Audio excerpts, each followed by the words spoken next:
गाई चोरु साथीहरू है, हामी त अब फर्किन लागेको माथि टुक्कुमा पुरै पुग्यो। अब तल झर्ने तयारीमा जाने बाटोहरू यस्तो यस्तो छ। आज टप हिलमा लाग्यो। रस्सी यसै बानिएको छ। यो रस्सीको सहारामा चाहिँ यसरी बनियो। यसरी हेर्नु माथि त हामी पुगेर आयो। चाहिँ हामी जाने तर्खरमा छौँ। यस्तो छ रस्सीले त्यहाँ रस्सी छ, यहाँ रस्सीको सहारामा बाटो जाने बाटो रस्सीको सहारामा तलसम्म झर्ने हो।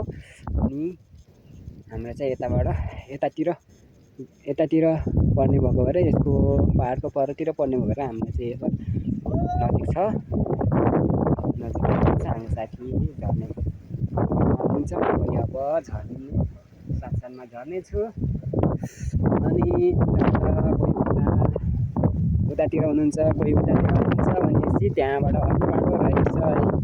हामीलाई थाहा थिएन फर्स्ट टाइममै अनि बाटो चाहिँ बल आएर देखियो। त्यहाँबाट माथि अर्को खोल्चा, यस्तै खोल्चा छ यसको। यो डाँडाको पछाडि डाँडाको माथि यसरी रहेछ बाटो।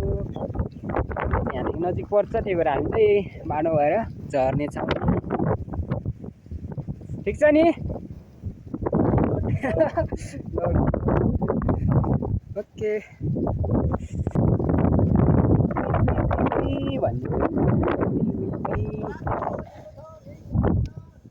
डाँडाबाट कति बज्यो?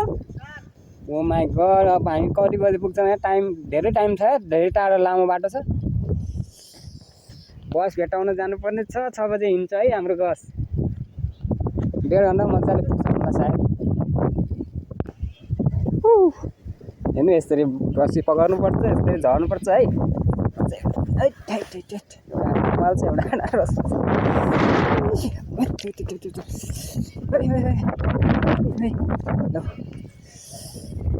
जाम साथी।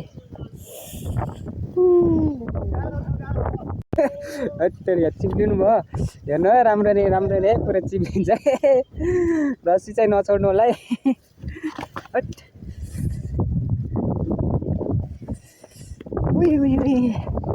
रस्सी नछोड्नु होला, रस्सी।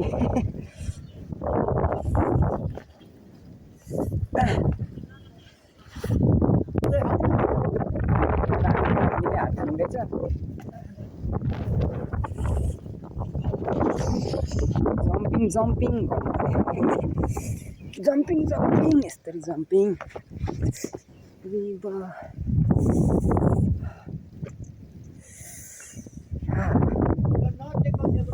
पुरै नोट हालेको रहेछ, खतरा हालेछ। अनि साथीहरू हामी तल झर्ने क्रममा छौँ। अब तल झरेर अब बस पार्कमा भएपछि अलिकति हल्का बनाउँछु अनि त्यसपछि रुमतिर जान्छौँ। ओके, हवस्, बाई।